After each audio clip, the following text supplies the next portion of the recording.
चलो जी देखो, ये हम लोग नया चैप्टर स्टार्ट करने जा रहे हैं। चैप्टर 6 जो है कंप्लीट हो गया है। Lines and angles new edition के अकॉर्डिंग नया जो एनसीईआरटी लॉन्च हुआ है, तो उसके अकॉर्डिंग मास्टर जो है ख़त्म करा दिया, नहीं ख़त्म करा दिया। सारे लोगों को कोई कंफ्यूजन नहीं है और उसका सारा पार्ट वही कम से कम 15 पार्ट अपलोड है। 15 पार्ट में पूरे कॉन्सेप्ट के साथ एनसीईआरटी का सॉल्यूशन डाल दिया गया है। जिनको भी ज़रूरत है वो जाकर के चैनल को सब्सक्राइब कर लेंगे एक बार, और वीडियो को बार बार जाकर के रिव्यू करके देखते रहेंगे और कॉन्सेप्ट को क्लियर कर लेंगे। आज का जो चैप्टर स्टार्ट हो रहा है ये चैप्टर नंबर 7 है।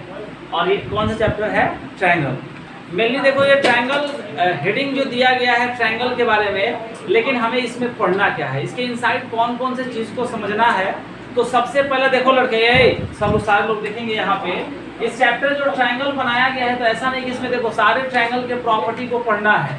और ट्रायंगल का प्रॉपर्टी कौन सा पढ़ेंगे हम लोग? तो ट्रायंगल के टाइप्स के बारे में पढ़ेंगे। फिर उसके बारे में जैसे हम जनरली मान लो कि जो बात करते हैं हम लोग कि किसी ट्रायंगल का अगर दो साइड इक्वल हो जाए तो हम लोग जनरली बात करते हैं कि उसके अपोजिट एंगल का वैल्यू क्या होता है, बराबर। तो वो तो हम लोग समरी सिर्फ बोलते हैं। लेकिन आज जो हम लोग यहाँ इस चैप्टर के इनसाइड जो पढ़ने वाले हैं, पढ़ेंगे आगे भी, वो पढ़ेंगे थ्योरम कि आखिर जो किसी ट्रायंगल में अगर उसके अपोजिट एंगल का वैल्यू इक्वल है तो उसके अपोजिट साइड का लेंथ क्यों इक्वल हो जाता है, उसको हम लोग प्रूफ करके देखेंगे इस चैप्टर के इनसाइड। समझ में आ गया? और इस चैप्टर के इनसाइड सबसे मेन जो इम्पोर्टेंट चीज़ पढ़ने वाले हम लोग वो कॉन्ग्रुएंसी ऑफ ट्रायंगल पढ़ेंगे। ट्रायंगल हेडिंग है, लेकिन ट्रायंगल के प्रॉपर्टी को पढ़ने के साथ साथ हम लोग दो ट्रायंगल को कॉन्ग्रुएंस प्रूफ करना कैसे सीखेंगे, जो ये 7th क्लास में भी बिल्कुल यही टॉपिक था। 7th क्लास में चैप्टर यही है। दो चैप्टर बार बार बताए थे कि 7th क्लास और 9th क्लास में कॉमन है, एक तरह से पूरा हुबहू पढ़ना है। वहाँ पे 7th क्लास और 9th क्लास में डिफरेंस यही है कि 7th क्लास में थ्योरम का कोई प्रूफ करने का कोई ज़रूरत नहीं था, क्योंकि लो स्टैंडर्ड का था। 9th क्लास में जैसे ही आया तो हमें यहाँ पे थ्योरम प्रूफ करके, जैसे तुम्हें एग्जाम्पल तुम्हारे सामने जस्ट अभी फिनिश हुआ है चैप्टर 6, और चैप्टर 6 में हम ये दिखा दिए हैं कि कैसे थ्योरम को प्रूफ किया जाता है। सारे लोगों को क्लियर है? जबकि क्लास 7th में जो लोग भी तुम लोग 2 साल पहले पढ़े हो, तो क्लास 7th में हमें थ्योरम प्रूफ करने की कहीं जरूरत नहीं था। वहाँ पे सीधे सीधे हम रिजल्ट को याद रखे हैं, उस रिजल्ट को क्वेश्चन के ऊपर इंप्लीमेंट करके आंसर फाइंड कर लेते थे। लेकिन यहाँ पे थ्योरम को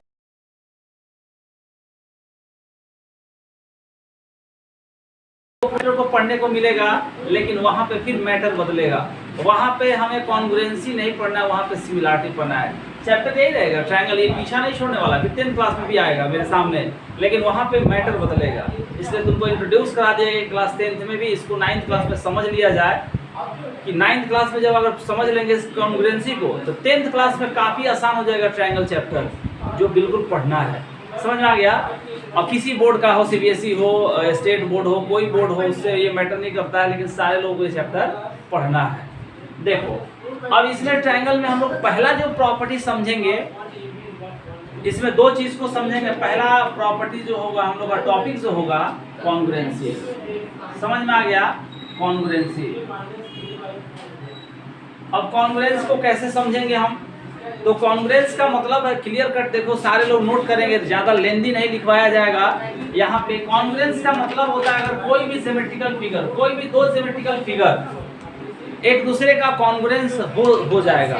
समझ में आ गया? लेकिन उसके पीछे कुछ हमें उसके क्राइटेरिया को देखना है। कोई भी ज्योमेट्रिकल फिगर हो, वो लाइन हो, लाइन सेगमेंट हो, सर्कल हो, रेक्टेंगल हो, स्क्वायर हो, रंबस हो, कोई भी चीज़ हो, समझ में आ गया? वो एक दोनों एक दूसरे के कॉन्ग्रुएंस हो जाएगा। क्यों हो जाएगा? लेकिन उसके पीछे ऐसा नहीं कि हम किसी रेक्टेंगल को बोल देंगे ये सब रेक्टेंगल कॉन्ग्रुएंस है, नहीं, ऐसा बोलना गलत होगा। तो कोई भी अगर ज्योमेट्रिकल फिगर होगा तो कॉन्ग्रुएंस का मतलब होता क्या है कि कोई भी ज्योमेट्रिकल फिगर होगा तो दोनों का इक्वल शेप होगा। इसको सिर्फ लेंदी नहीं लिखेंगे हम लोग, इक्वल शेप। और दूसरा जो प्रॉपर्टी होगा इसका इक्वल साइज होगा। अब तुम लोग को समझ में नहीं आ रहा होगा कि भाई equal shape and equal size जो लिखवा रहे हैं सर, ये इसका मतलब क्या हुआ? अगर दो figure geometrical figure, any geometrical figure अगर कॉन्ग्रुएंस है तो दोनों का इक्वल शेप और क्या होगा? इक्वल साइज होगा। ये बात समझ में आ गई? अब तुम लोग कहोगे कि भाई इक्वल शेप, जैसे मान लो एग्जाम्पल एक बता रहे हैं, तब कॉन्ग्रुएंसी का डेफिनेशन लिखवा देंगे। जैसे मान लिया जाए कि एक सर्कल है, समझ आ गया? एग्जाम्पल एक सर्कल, इस सर्कल का रेडियस जो दिया गया ये सर्कल का सेंटर है और इसके रेडियस को हम 5 सेंटीमीटर मान लिया गया। एक अनदर सर्कल ड्रॉ किए हैं और यहाँ पे ड्रॉ कर दिया और इसके भी रेडियस को दिखा दिए हम यहाँ पे r = 5 सेंटीमीटर। बात समझ में आ रही है? देखो अगर कोई भी दो सर्कल है, दोनों सर्कल का शेप क्या है? बिल्कुल सेम है। ये भी सर्कल है और ये क्या है? ये भी सर्कल है। दोनों सर्कल है, ऐसा नहीं कि ये सर्कल है ये रेक्टेंगल है, नहीं, दोनों का दोनों शेप बिल्कुल सेम होना चाहिए, पहला प्रॉपर्टी। तो दोनों सर्कल है, दोनों को सर्कल जैसा बना दिए। दूसरा हम लिखवाए हैं कि इक्वल इन साइज होना चाहिए, साइज में बिल्कुल एकदम हूबहू होना चाहिए। अगर एक शेप को दूसरे वाले शेप के ऊपर रखा जाए तो ओवरलैप का कंडीशन होना चाहिए, ओवरलैपिंग, कंप्लीट ओवरलैपिंग हो जाए। ओवरलैप का मतलब कि अगर दोनों तरफ से ऐसे हम इधर उधर करके देखें तो किधर से भी थोड़ा सा भी स्लाइटली डिफरेंस भी नहीं आना चाहिए, एग्जैक्ट फिगर होना चाहिए। समझ में आ रहा है कि नहीं आ रहा है? अब देखो इन दोनों सर्कल को हम कैसे एग्जैक्ट माने, तो दोनों का अगर दो सर्कल दोनों का शेप अगर इक्वल होगा तो दोनों शेप तो है, दोनों का अगर साइज इक्वल है तो दोनों का रेडियस बराबर होगा। अगर दो सर्कल का रेडियस अगर इक्वल है तो कभी डिफर हो ही नहीं सकता है। दोनों क्या होगा? दोनों का दोनों एक बिल्कुल हूबहू सर्कल होगा, और जब दोनों सर्कल का रेडियस अगर इक्वल हो जाए तो साइज भी इक्वल हो गया, और शेप तो ऑलरेडी है ही पहले से, क्योंकि दोनों सर्कल है। तो ये दोनों सर्कल को हम बोलेंगे कि दोनों टू सर्कल्स आर कॉन्ग्रुएंट, यानी कि दोनों सर्कल एक दूसरे का क्या है? कॉन्ग्रुएंट है। बात समझ में आ गई? तो सर्कल को कॉन्ग्रुएंट करने के लिए हमें उसके रेडियस को बराबर करना होगा। बात समझ में आ रही कि नहीं आ रही? कितने लोगों को डाउट है इसमें? किसी को डाउट है जी? अरे बोलिए नहीं रहा है सर, बोलो थोड़ा सा, एक बार यस या नो का रिप्लाई आना चाहिए। इतने लोग बैठे हो तो कम से कम नहीं बोलोगे तो फिर मास्टर एनर्जेटिक नहीं होगा। तुम्हारे ऊपर डिपेंड करता है टीचर का मूड। स्टूडेंट बैठा है चुपचाप गुमसुम बैठा हुआ है, 50 को बैठा है, 500 बैठा रहे, चुपचाप बैठा रहे, इसका मतलब नहीं होता है। अब देखो तो ये बात समझ में आ गई कि अगर किसी भी दो सर्कल को हमें कॉन्ग्रुएंट करना है तो दोनों के रेडियस को चुपचाप बराबर कर दो और बोल देंगे कि two circles are congruent to each other. कोई दिक्कत? अब मान लो इसके जगह पर हम अनदर एक एग्जांपल ले रहे हैं, एकदम हड़बड़ाना नहीं है, आराम आराम से पढ़ना है। जैसे मान लो कि हम एक रेक्टेंगल ले लिए, तो यहाँ पे एक रेक्टेंगल लिए, तो रेक्टेंगल में दो होगा, इसके दो टू डायमेंशन शेप होगा। मान लो कि ABCD एक रेक्टेंगल लिए, बात समझना। अगर ABCD एक रेक्टेंगल है, इसके लेंथ को हम 10 सेंटीमीटर मान लिए, तो ये भी 10 सेंटीमीटर होगा, इतना तो सबको समझदारी है। इसके ब्रेड्थ को 5 सेंटीमीटर, ये भी 5 सेंटीमीटर। एक अनदर रेक्टेंगल ड्रॉ किए और इस रेक्टेंगल को मान बोला गया PQR। हम ऐसा बोल सकते हैं, इसमें कोई रिस्ट्रिक्शन नहीं है, PQRS। यहाँ भी इसके ये वाला साइड को 10 सेंटीमीटर मान लिया, लेंथ जो है 10 सेंटीमीटर और ब्रेड्थ जो है 5 सेंटीमीटर मान लिया गया। यहाँ पे अगर दिया गया है तो क्या इन दोनों रेक्टेंगल को कॉन्ग्रुएंट बोल सकते हो या नहीं बोल सकते हो? ये पहले बात बताओ। सारे लोग बोल सकते हैं, एक बार बोलो, बोल सकते हो नहीं बोल सकते हो? बोल सकते हैं। अब देखो क्यों बोलेंगे, क्योंकि दोनों का पहला चीज तो इसका दोनों का शेप बिल्कुल सेम है। ये भी 2 डायमेंशन शेप है, ये भी 2 डायमेंशन शेप है, ये भी क्या है? रेक्टेंगल है, ये भी रेक्टेंगल है। दोनों ये ऐसा नहीं कि रेक्टेंगल है और ये क्या है? स्क्वायर है, ऐसा यहाँ पे नहीं। तो शेप तो बराबर हो गया कि दोनों भाई रेक्टेंगल है। अब रेक्टेंगल के साथ इसमें 2 डायमेंशन होता है, ये इसमें 2 प्रॉपर्टी, क्योंकि इसमें लेंथ होगा, लेंथ के साथ साथ क्या होता है? ब्रेड्थ होता है। तो जब लेंथ और ब्रेड्थ होगा तो लेंथ इसका 10 सेंटीमीटर लेंथ है, तो ये भी तो 10 सेंटीमीटर है। यहाँ तक क्लियर है कि नहीं है? और इसका अगर ब्रेड्थ 5 सेंटीमीटर है तो इसका भी ब्रेड्थ 5 सेंटीमीटर है। यानी कि किसी भी हमसे कोई अगर क्वेश्चन पूछे कि अगर 2 रेक्टेंगल को कॉन्ग्रुएंट करना है तो क्या करेंगे हम? उसके लेंथ और ब्रेड्थ को इक्वल लिखेंगे कि अनइक्वल लिखेंगे? इक्वल होगा। अगर 2 रेक्टेंगल को हमें कॉन्ग्रुएंट बोलना है या कोई 2 रेक्टेंगल कॉन्ग्रुएंट है तो दोनों का शेप और साइज बिल्कुल, यानी कि उसके लेंथ और ब्रेड्थ दोनों क्या होना चाहिए? इक्वल होना चाहिए। कोई दिक्कत? किसी को कोई कंफ्यूजन? ज़्यादा एग्जाम्पल देने से कोई बेनिफिट नहीं है। मैटर जो मेन चीज़ है यही है इस चैप्टर के अंदर। उसके बाद हम एक्जिम पढ़ेंगे, 2 एक्जिम्स है, उसके बाद 5 थ्योरम है, 5 थ्योरम पढ़ेंगे नए वाले एडिशन के अकॉर्डिंग। उसके बाद क्वेश्चन को ट्राई करेंगे। क्वेश्चन आराम से बनता है, क्वेश्चन ऐसा नहीं कि क्वेश्चन नहीं बनेगा, नहीं बनने का सवाल ही पैदा नहीं हो रहा है। अगर नहीं बनेगा तो मास्टर पढ़ाना छोड़ देगा, क्वेश्चन बनवाना मेरा काम है। समझ में आ गया? कॉन्सेप्ट देना है जी, एकदम डंके की चोट पे कर रहा है मास्टर, क्वेश्चन बनवाना मेरा काम है, बस अब तुम्हारा समझना काम है। अगर नहीं समझ में आए तो फिर दोबारा पूछो, तिबारा पूछो। अब तो तुम्हारे पास सुविधा है कि तुम जाकर घर में भी देख सकते हो, कोई दिक्कत है? जाकर के इस वीडियो को बार बार देखो, ऑफलाइन पढ़ो फिर ऑनलाइन पढ़ो, और मैक्सिमम लोगों को ये बोलो कि भाई इससे पढ़ो, फ्री तो पढ़ाया जा रहा है। इसके लिए लोग हज़ारों रुपया वसूल रहा है, सब नहीं ले रहा है। और बिल्कुल तुमको फ्री। अच्छा, वीडियो देखने में कौन चैनल का सब्सक्रिप्शन लेना है? सब्सक्रिप्शन नहीं लेना है, 2 साल का लाओ 50,000 रुपया, नहीं ना, ऐसा नहीं ना किया जा रहा है। तुमको मैथ, इसके लिए घर घर घूमने से बेहतर है कि तुम इसी वीडियो से पढ़ लो। कहीं जाने की ज़रूरतें, नौबतें नहीं आने वाली है। समझ में आ गया? किसी के पास कॉपी किताब पटकने का जरूरत ही नहीं है। इससे ज़्यादा इसमें होता नहीं है, तो कोई बताएगा क्या? कॉन्ग्रुएंसी में अगर इतना चीज़ समझ गया कि इक्वल शेप और इक्वल साइज होगा किसी भी ज्योमेट्रिकल फिगर को, तो आराम से हम कॉन्ग्रुएंट बोल सकते हैं। आँख बंद करके लिख दो, इसमें कोई रोक टोक नहीं है। उसके बाद थ्योरम पे पकड़ बनाओ, थ्योरम को प्रूफ करो। 5 नए वाले में तो और हल्का कर दिया है, जो नया एडिशन आया है। गलत बोल रहे हैं? थ्योरम कम कर दिया, एक्सरसाइज भी कम कर रिमूव कर दिया है ओल्ड वाले एडिशन से। तो हम नए वाले एडिशन से पूछें, क्योंकि सीबीएसई जो कह रहा है उसी के अकॉर्डिंग चलेंगे हम। उसके बियॉन्ड तो जा नहीं सकते हैं, समझ में आ गया। लेकिन हम उसके जो थ्योरम छूट गया है, जो रिमूव किया है पुराने वाले से, उसका समरी एक बार बता देंगे। पूरा एक बार रिव्यू डालकर, एक बार 2 घंटे का क्लास लेकर के पूरा अपलोड कर दिएगा, पूरा समरी, जो जिसको देख करके जाओगे किसी भी एग्जाम में क्वेश्चन बनेगा। यहाँ तक किसी को दिक्कत? अरे बोल नहीं रहे हो? चलो अब इसको लिख लिया जाए हम लोग कि 2 अगर ज्योमेट्रिकल फिगर और कॉन्ग्रुएंसी का मीनिंग लिख लिया जाए। कोई दिक्कत है? यहाँ तक नोट करें। चलो देखो जी, कॉन्ग्रुएंस का मतलब क्या होगा? अगर कोई भी ज्योमेट्रिकल फिगर है जो बताए हैं, जो समझाए हैं, उस बात को नोट डाउन कर लिया जाए, ठीक है? ज़्यादा इसमें लिखना नहीं है। तो कॉन्ग्रुएंस का मतलब if 2 geometrical figures are congruent to each other, they have equal shape and equal size. इस बात को नोट कर लिया जाए। अगर कोई भी geometrical figure, any geometrical figure अगर एक दूसरे के कॉन्ग्रुएंट है, तो दोनों का इक्वल शेप होगा और इक्वल साइज होगा। एक एग्जांपल ले लेते हैं, जो हम समझाएं उसके अलग एग्जांपल, उससे थोड़ा सा हट के एक एग्जांपल लिया जा रहा है। जैसे एक एग्जांपल लिख लो यहाँ पे।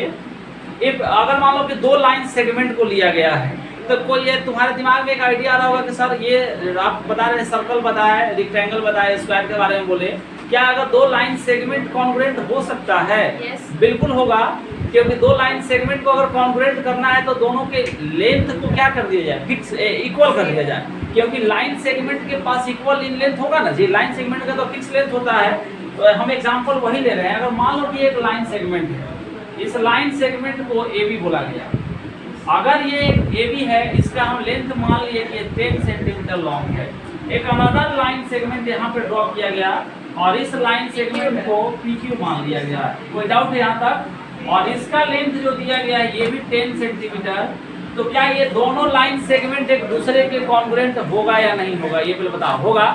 तो ये डाउट नहीं रखना है, कंफ्यूजन ही नहीं रखना है। किसी भी ज्योमेट्रिकल फिगर को हम कॉन्ग्रुएंट बोल सकते हैं, लेकिन ये क्राइटेरिया होना चाहिए कि उसका इक्वल शेप और इक्वल साइज। ऐसा नहीं कि उसका शेप अलग हो और साइज बिल्कुल एक जैसा हो जाए तो हम कहेंगे कि नहीं सब दोनों तो कॉन्ग्रुएंट है ना। नहीं, शेप और साइज दोनों का दोनों क्राइटेरिया फुलफिल होना चाहिए। उसी कंडीशन में हम बोलेंगे कि दोनों ट्रायंगल जो ज्योमेट्रिकल फिगर जो है वो कॉन्ग्रुएंट है, अदरवाइज नहीं है। बात समझ में क्लियर है या नहीं है? कहो हाँ। कोई दिक्कत है यहाँ तक? चलो इसको लिख लो पहले इतना। एग्जाम्पल में ये ले सकते हो, ये दोनों लाइन सेगमेंट जो है एक दूसरे का क्या है? कॉन्ग्रुएंट है, ठीक है? देखो अब हम लोग का जो दूसरा टॉपिक है ये है कॉन्ग्रुएंसी ऑफ ट्रायंगल। बार बार कर रहे हैं कि ये चैप्टर कौन सा है? ट्रायंगल। तो हम लोग ज्योमेट्रिकल फिगर के बारे में, कॉन्ग्रुएंसी के बारे में जो भी था इन्फॉर्मेशन था, उस इन्फॉर्मेशन को हम लोग गैदर कर लिए, इकट्ठा कर लिए। अब जो हम लोग को करना है कि कॉन्ग्रुएंसी ऑफ ट्रायंगल अगर होगा, 2 ट्रायंगल को कॉन्ग्रुएंस किस बेस पर बोला जाएगा? तो अगर 2 ज्योमेट्रिकल फिगर देखो, 2 triangles are congruent, their corresponding angles and corresponding sides are equal. समझ में आ गया? 2 ट्रायंगल अगर कॉन्ग्रुएंट होगा तो उन दोनों ट्रायंगल का corresponding angle and corresponding side जो होगा हमेशा क्या होगा? इक्वल होगा। बात समझ में आ गई? इस चीज़ को नोट कर लो और इसके बाद हम आगे का काम बताएं। जल्दी से इसको नोट करो, फिर इसको रफ करें, फिर नेक्स्ट टॉपिक हम पढ़ाएं, उसके बाद क्लियर होते जाएगा धीरे धीरे। जल्दी करो इसको। देखो जी, अगर कोई भी ज्योमेट्रिकल फिगर अगर कॉन्ग्रुएंस है तो दोनों को लिखने का एक तरीका बनाया गया है, वे बनाया गया। हम आगे और बताएंगे कि ट्रायंगल को कैसे कॉन्ग्रुएंट लिखा जाएगा, लेकिन पहला चीज़ समझना है सिंबल। तो हम हेडिंग बनाए हैं सिंबल ऑफ कॉन्ग्रुएंसी। कॉन्ग्रुएंसी को किस तरह से रिप्रेजेंट किया जाएगा? अगर जैसे मान लो तो सिंपल समझो, अभी एक ट्रायंगल यहाँ पे है, ये वाला। इस ट्रायंगल के बाद में हम आगे क्लियर करेंगे। ट्रायंगल ABC है, ABC एक ट्रायंगल है एक अनदर ट्रायंगल यहाँ पे ड्रॉ किए और इस ट्रायंगल का नेमिंग कर दिए हम PQR। बात समझ में आ रही कि नहीं आ रही है? देखो PQR है। अगर ये दोनों ट्रायंगल एक दूसरे का कॉन्ग्रुएंट है, मान लीजिए कि कॉन्ग्रुएंट है, तो इसका मतलब हो गया कि ट्रायंगल ABC जो है ट्रायंगल क्या है PQ। तो कॉन्ग्रुएंसी के लिए हमें शेप इक्वल चाहिए, तो दोनों ट्रायंगल है तो दोनों ये भी ट्रायंगल शेप बिल्कुल मिल गया, मैच कर गया। साइज का एक झंझट है, तो साइज को भी मान लिया गया अभी के लिए, आगे हम बताएंगे इसको बहुत सारे क्राइटेरिया होते हैं। अभी के लिए माना गया कि दोनों ट्रायंगल क्या है, एक दूसरे के कॉन्ग्रुएंट है। तो इसको लिखने का हम सिर्फ तरीका बता रहे हैं कि कैसे इसको रिप्रेजेंट किया जाएगा। किसी भी ज्योमेट्रिकल फिगर को अगर रिप्रेजेंट करना है तो हम ज़्यादा के बारे में इधर उधर डिविएट नहीं होंगे, हम ट्रायंगल पढ़ रहे तो इसी के बारे में हमें डिटेल पढ़ना है। तो कैसे इसको लिखा जाएगा, तो पहले ट्रायंगल ABC, जैसे मान लो कि ट्रायंगल लिखेंगे ABC और कॉन्ग्रुएंसी का साइन कैसे लिखा जाता है, इक्वल का साइन डाल दो और एक ऐसे कर्व लाइन पर, इसको लिखेंगे ट्रायंगल PQR। अभी के लिए सिर्फ इतना कि अगर किसी भी दो ट्रायंगल को अगर कॉन्ग्रुएंस दिखाना है तो हम इस तरह के साइन को इक्वल का साइन डाल करके एक ऐसा कर्व लाइन ऐसे रिप्रेजेंट करेंगे। समझ आ गया? तो बोलेंगे triangle ABC congruent to triangle PQR। समझ आ गया? अब देखो ऐसे लिखने का मतलब क्या हो गया, यहाँ पे जो हम लिखे हो इसका मीनिंग थोड़ा समझ लो। ये जो A है, एंगल A का वैल्यू अभी के लिए मान लिया जाए कि वो एंगल P के बराबर होगा, क्योंकि देखो इसमें पहले एंगल A आया है तो यहाँ भी एंगल कौन आना चाहिए, P। अगर A का वैल्यू P के बराबर है तो एंगल A पहले आया है तो यहाँ भी P आना चाहिए। हम अभी लिखवाए हैं जस्ट कि अगर दो ट्रायंगल को कॉन्ग्रुएंट बोलना है तो उसके कॉरस्पॉन्डिंग एंगल का वैल्यू इक्वल और कॉरस्पॉन्डिंग साइड भी क्या होना चाहिए, बराबर। तो कॉरस्पॉन्डिंग अगर एंगल A का वैल्यू P के इक्वल है तो ये जो है P के कॉरस्पॉन्डिंग एंगल बोलेंगे। और ये देखो A इसमें पहले है, ये P ये यहाँ पे है। समझ में आ गया? अगर एंगल A का वैल्यू P के इक्वल है, अगर मान लिया जाए कि एंगल B, इसमें देखो एंगल B बीच पे आया सेकंड पोजीशन पर और Q भी आया, इसका मतलब कि एंगल B का वैल्यू किसके बराबर है, Q के इक्वल है। यहाँ पे देखो एंगल C जो है यहाँ पे आया है, एंगल C, और यहाँ पे देखो एंगल C थर्ड नंबर पे यहाँ पे R है। इसका मतलब ये क्लियर हो गया कि एंगल C जो है एंगल R के बराबर है। कोई दिक्कत यहाँ तक? और एक दूसरा, अब यहाँ पे हम देखेंगे कि इसके कॉरस्पॉन्डिंग साइड कौन कौन से होंगे। पहले कौन आया है, AB, तो AB किसके इक्वल है, इसमें देखो PQ के इक्वल है ना जे, बोलो है या ना। तो AB ये जो साइड दिख रहा है AB, ये कॉरस्पॉन्डिंग साइड होगा इसका PQ। समझ में आ गया? दूसरा इसमें कौन आया है, BC, यहाँ पे देखो QR, तो BC जो है ये वाला साइड, इस साइड इसको ये वन लाइन से दिखा दो, ये AB है हो गया किसके बराबर, PQ के कॉरस्पॉन्डिंग साइड। BC का वैल्यू जो होगा वो किसके इक्वल होगा, QR के इक्वल। और AC देखो A और C यहाँ पे है, AC यहाँ पे दिख रहा है तो AC जो है यहाँ पे है तो किसके इक्वल होगा, तो PR के इक्वल होगा। बात और इसमें डिटेल हम एक्सप्लेन करेंगे इसको। फिलहाल हम कॉन्ग्रुएंसी, सिंबल ऑफ कॉन्ग्रुएंसी पढ़ रहे थे, इसको हम समझाने के लिए इतना हमें बोलना पड़ा। ठीक है, उम्मीद कर रहे हैं कि सारे लोगों को समझ में, नहीं समझ में आने का कोई सवाल नहीं हो रहा है। अगर नहीं समझ में आएगा तो बार बार मेरे क्वेश्चन ला के पटको। ठीक है, इतना नोट करो, फिर आगे हम इसको डिटेल अभी एक्सप्लेन करेंगे। बहुत कुछ पढ़ना है, इतना पहले लिख लो, लिख डालो जल्दी से। देखो ये नेक्स्ट टॉपिक है, टॉपिक नंबर 4 है। समझ में आ गया? टॉपिक नंबर 4 में जो हेडिंग बनाए हुए criteria for congruency of triangle. अगर दो ट्रायंगल को कॉन्ग्रुएंस बोला, एक तो सिंपल बता दिए हम तुम्हें कि अगर कोई भी ट्रायंगल होगा तो दोनों का कॉरस्पॉन्डिंग पार्ट, कॉरस्पॉन्डिंग साइड और कॉरस्पॉन्डिंग एंगल का वैल्यू क्या होना चाहिए, बिल्कुल मैच करना चाहिए, सेम यानी इक्वल होना चाहिए। अब हम लोग को कुछ ऐसे ही, देखो कोई ट्रायंगल अगर होगा तो दोनों ट्रायंगल को कॉन्ग्रुएंस बोलने के लिए हमें कुछ क्राइटेरिया को फॉलो करना होगा। वो क्राइटेरिया हम अपने मन से थोड़ी डिसाइड कर सकते हैं, ना मेरे मन से होगा, ना तुम्हारे मन से होगा, ना किसी दूसरे के मन से होगा, तीसरे के मन से नहीं। वो क्राइटेरिया बनाया गया है। कौन कौन से ऐसे क्राइटेरिया हैं जिसके बेस पर किसी भी दो ट्रायंगल को हम लोग कॉन्ग्रुएंट बोलेंगे। समझ में आ गया? तो हेडिंग है टोटल 5 क्राइटेरिया है। कितने क्राइटेरिया हैं, 5। एक छठा क्राइटेरिया आता है जिसको CP/C2 क्राइटेरिया का ही पार्ट है, लेकिन उसको हम लोग स्पेशल क्राइटेरिया बोलेंगे। समझ में आएगा? बोलो यस या नो। तो उसको स्पेशल क्राइटेरिया बोलेंगे। Total 5 criteria. पहला लिखो क्राइटेरिया फर्स्ट, यहाँ पे हम लोग इसको पहला लिखेंगे। पहला जो क्राइटेरिया है यहाँ पे लिखेंगे angle side angle, angle ASA। देखो A का मतलब हो गया एंगल, S का मतलब क्या हो गया साइड, और A का मतलब क्या हो गया एंगल। इसको साइड में लिख लो, इसको रीड किया जाएगा एंगल साइड एंगल। हाँ, यहाँ तक किसी को दिक्कत है? बोलते चलो। दूसरा क्राइटेरिया, सेकंड क्राइटेरिया कौन सा हो? Side angle, side S A S, समझ में आ गया? एस ए एस, इसको हम लोग बोलेंगे साइड। एस का मतलब हो गया साइड कॉमा, अलग अलग है, एक ही बार नहीं बोल देंगे, side angle.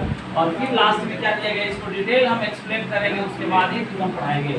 Side angle, side angle, side angle, दूसरा हो गया साइड एंगल, साइड। तीसरा क्राइटेरिया कौन सा होगा? थर्ड जो क्राइटेरिया हम लोग का होगा, एंगल ए एस होता है। डबल ए पहले, यानी कि एंगल दो पहले आएगा, फिर साइड आएगा। हम एक एक चीज को समझाएंगे यहाँ पे। इसको बोलेंगे हम लोग एंगल, फिर उसके बाद लिखेंगे साइड, और सॉरी फिर एंगल, फिर एंगल यहाँ पे एंगल, और लास्ट में लिखेंगे साइड। ये थर्ड क्राइटेरिया हुआ, जल्दी से नोट डाउन करो। फोर्थ क्राइटेरिया जो होगा triple S. Triple S, triple S का मतलब क्या हो गया कि 3 बार साइड, दोनों किसी भी दो ट्रायंगल का अगर तीनों साइड मैच कर रहा है तो दोनों ट्रायंगल क्या है, एक दूसरे का कॉन्ग्रुएंट है। इसको हम लोग एक्सप्लेन करेंगे बाद में, थ्योरम में भी पढ़ेंगे। यहाँ पे लिखेंगे साइड, फिर लिखेंगे एस का मतलब साइड, और लास्ट में लिखेंगे कौन सा, साइड। ये चौथा क्राइटेरिया हुआ। इसके बाद जल्दी से नोट करो इसको। तुमको लग रहा है कि इसमें कोई डिफरेंस नहीं है, इसमें जमीन आसमान का डिफरेंस है। अब ये मेजरमेंट नहीं कर सकती है लड़की। देखो जी, पहला वाला तुम कह रही हो कि यहाँ पे सर एंगल साइड एंगल में क्या डिफरेंस है, इसमें क्या डिफरेंस है। देखो ये दोनों के बीच में दो वो एंगल किनारे पर पड़ा रहेगा। अब इसको समझाएगा मास्टर, इसको ट्रायंगल बना बना के बताएगा। तुमको एकदम छोड़ेगा नहीं, सब समझा के तब घर भेजेगा। हाँ बोलो। फर्स्ट और थर्ड का। हाँ एकदम बिल्कुल क्वेश्चन पूछो। फर्स्ट और थर्ड में, फर्स्ट और थर्ड में बहुत डिफरेंस है। मेरे देखने से तो बहुत डिफरेंस है, सबको देखे, जो समझदार आदमी उसके देखने से बहुत डिफरेंस है। आज जो ना समझ वो कहेगा कि भाई झूठों का लिखा है, ये तो हीरो हीरोइन का नाम लिख दिया है, झूठों का लिखा है। अब पढ़ने वाला तो इसको हम एंगल पढ़ रहे हैं, इसको कोनो कहेगा अनुष्का शर्मा पढ़ेगा, कोनो सलमान खान पढ़ेगा, कुछ पर शाहरुख खान पढ़ सकता है, कहो हाँ। तो पढ़ने वाले कुछ भी जो ना समझ है, और जो पढ़ने वाला है जैसे ही लिखेगा, जो पढ़ा है वो कहेगा कि भाई यही है। बैठ जाओ। चलो चौथा क्राइटेरिया हम लिखेंगे, इसको हटाएंगे यहाँ से। अरे कहो हाँ या ना। देखो यहाँ इसको हटा रहे हैं, हम एक एक चीज को भी समझाएंगे ट्रायंगल बना बना के। फोर्थ क्राइटेरिया यहाँ पे लिखेंगे हम लोग, कौन सा फोर्थ हो गया ना। फिफ्थ क्राइटेरिया है, फिफ्थ क्राइटेरिया RHS। RHS समझ में आ गया। ये क्राइटेरिया जो है RHS क्या है, राइट एंगल, हाइपोटेनस और साइड। समझ आ गया। राइट एंगल, हाइपोटेनस और क्या होगा, साइड, जिसको RHS कॉन्ग्रुएंसी रूल भी बोला जाता है। लिख डालो इसको। फिर उसके बाद में हम बता रहे हैं, इसके बाद एक छठा क्राइटेरिया होता है जिसको स्पेशल क्राइटेरिया बोला जाएगा। ये कब अप्लाई करेंगे उसको मास्टर बता रहा है, पहले इतना नोट डाउन करो। छठा, फिर बोलेंगे, फिर समझाएंगे हम। जल्दी से करो। और ये फिफ्थ क्राइटेरिया है RHS। R का मतलब हो गया राइट एंगल, H का मतलब हो गया हाइपोटेनस, और S का मतलब क्या हो गया, साइड। अब ये कब अप्लाई करेंगे, इस पे मास्टर एक एक 1 बाय 1 करके बोलेगा, छोड़ेगा नहीं इसका जान, ठीक है। और जब तक इसको समझा नहीं देगा तब तक ये अगर ये समझ आए, कॉन्ग्रुएंसी को हम लोग उड़ा देंगे, एकदम पटाखे की तरह उड़ाएंगे। समझ में आ गया। कॉन्ग्रुएंसी आज के बाद ऐसा कहीं पढ़ा नहीं होगा, और गारंटी है कि एक बार सिर्फ पढ़ लो। एक बार पढ़ने के बाद दोबारा किसी के पास जाने की जरूरत नहीं है कॉन्ग्रुएंसी। सिर्फ इस वीडियो को देखो और क्वेश्चन को उड़ाओ। कोई भी, सब कॉन्सेप्ट बिल्कुल सेम है। कोई किसी पब्लिकेशन को लेकर बैठ जाओ, सब दिमाग में एक बार क्वेश्चन का लेवल बन जाएगा ना, एक बार अंडरस्टैंडिंग पावर डेवलप हो जाएगा, तो कोई रोक सकता है हमको। चाहे कोई भी सब्जेक्ट हो, कोई भी चैप्टर हो, उस चैप्टर का अगर एक बार हमारा समझ बढ़ जाए तो हम किसी भी लेवल तक उस क्वेश्चन को बना सकते हैं। कहो यस या ना, कोई दिक्कत है यहाँ तक। ये 5 क्राइटेरिया देखो, और मास्टर 2 मिनट से टाइम लेगा तुम्हारा। अगर कोई भी दो ट्रायंगल, अगर इन 5 क्राइटेरिया से, कभी कभी होता क्या है कि एक ही ट्रायंगल पे एक से ज़्यादा क्राइटेरिया अप्लाई होने लगता है, तो हमको एक क्राइटेरिया कैसे करेंगे, क्यों करेंगे, हम सब एक एक करके 1 बाय 1 क्राइटेरिया समझाएंगे, फिर थ्योरम पढ़ाएंगे। क्योंकि इतना आसान नहीं है, एक बार समझा देंगे। समझाना एक बार मेहनत करो, अच्छे से करो। अब देखो जी, तो छठा जो क्राइटेरिया है वो उसको बोला जाता है स्पेशल टाइप। अगर कोई भी दो ट्रायंगल अगर कॉन्ग्रुएंट हो जाए, तो दोनों ट्रायंगल में कॉन्ग्रुएंट होने के बाद में जो एक CPCT रूल बोलते हैं, corresponding parts of congruent triangle. अगर किसी भी दो ट्रायंगल को कॉन्ग्रुएंट प्रूफ कर दे, उसके बाद हम जितने भी रिमेनिंग पार्ट्स होते हैं दोनों ट्रायंगल का, उसको सीपीसीटी रूल के अकॉर्डिंग हम बाकी सबको बराबर कर देंगे, उसके कॉरस्पॉन्डिंग पार्ट्स को। अरे बोलो यस या नो, समझ आ गया? तो कॉरस्पॉन्डिंग पार्ट्स को सीपीसीटी रूल जिसको अप्लाई करेंगे, कब अप्लाई करेंगे?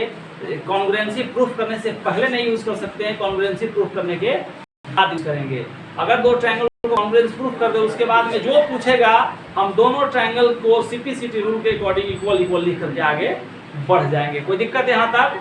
किसी को तो छठा क्राइटेरिया थोड़ा सा नोट कर लो, इसको कंप्लीट कर दिया जाए। यहाँ पे इस सबको रफ कर दे कि 6 नंबर, इसको बोलते हैं हम लोग सीपीसीटी रूल। ये कब यूज करेंगे?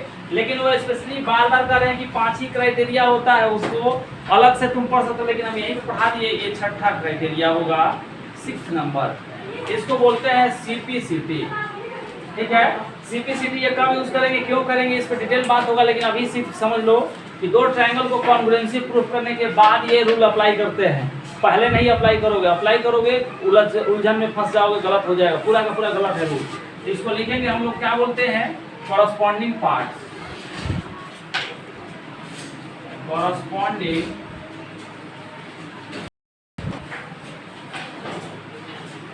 Parts of congruent triangle, congruent triangle. ठीक है, नोट कर लो इसको, corresponding parts of congruent triangle. ये सीपीसीटी वेरी वेरी, और जब भी पूछा जाए तो इसके बाद में पांचों ही क्राइटेरिया, पांचों में से कोई कभी कभी किसी क्वेश्चन में एक से ज्यादा रूल अप्लाई होता है, तो एक से ज्यादा रूल अप्लाई होगा तो फिर हम लोग उस पर एक ही, कोई किसी को देखेंगे एक ही रूल के अकॉर्डिंग, अब दो दो रूल लगा के एक ही बार दो ट्रायंगल को मत कर देना, कोई एक क्राइटेरिया उस पर यूज होना चाहिए। समझ में आ गया? हाँ, अभी पांचों के अलावा कोई छठा नहीं, ये छठा होगा कब? ये अप्लाई किया था जब दो ट्रायंगल कॉन्ग्रुएंट प्रूफ करते उसके बाद में। ठीक है, किसी को कोई यहाँ तक कोई कंफ्यूजन है, बोलो यस या नो। किसी टाइप का प्रॉब्लम है बोल सकते हो, क्वेश्चन पूछ सकते हो, मास्टर खड़ा है। अगर किसी को डाउट नहीं है, हाँ भाई, जो लोग पहली बार देखेंगे वीडियो, कम से कम एक बार चैनल को सब्सक्राइब कर लो, वीडियो को लाइक करो और शेयर कर दो। चलो, किसी को दिक्कत हो पूछ सकते हो क्वेश्चन।